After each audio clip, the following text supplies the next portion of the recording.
நாம்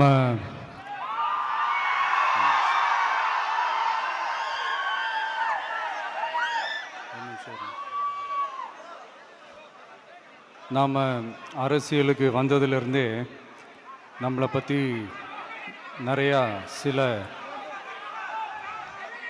வதந்திகள் எல்லாமே சொல்லிக்கிட்டு இருக்காங்க இல்லையா?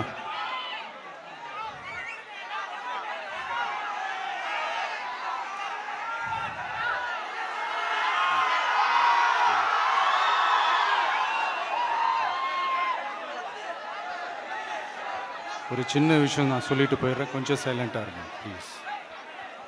நாம் அரசியலுக்கு வந்ததிலிருந்தே நம்மளை பற்றி நிறையா சில வதந்திகள், அந்த டீம் இந்த டீம் அப்படிலாம் சொல்லிக்கிட்டு இருக்காங்க இல்லையா? ஆனால் இவர் எந்த டீமும் கிடையாது, மக்களுடைய டீம்,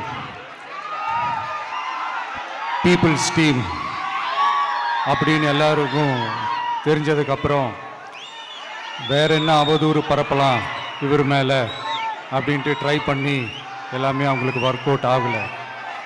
ஸோ கடைசியில் என்ன தான் இந்த விஜயை பண்ணலாம் அப்படின்னு நினைக்கும் போது தான் இந்த கூட்டணி அந்த கூட்டணிலாம் சேர போகிறாரு அப்படின்ட்டு ஒரு பொய்யான ஒரு பிரச்சாரத்தை பண்ணிக்கிட்டு இருந்தாங்க.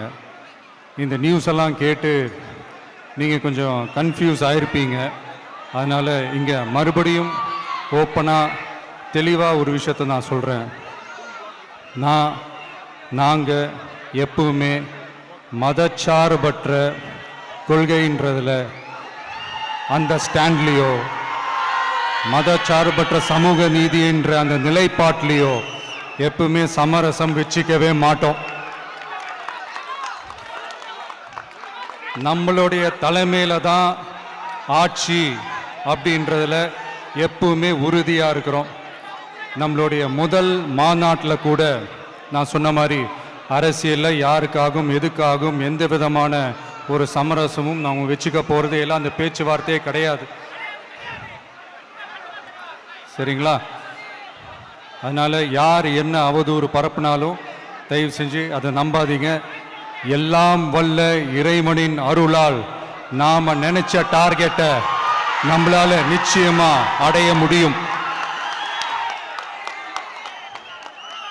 இன்னைக்கு என்னுடைய இஸ்லாமிய சகோதர சகோதரிகளுக்கு என்னுடைய ரமலான் நல்வாழ்த்துக்கள்.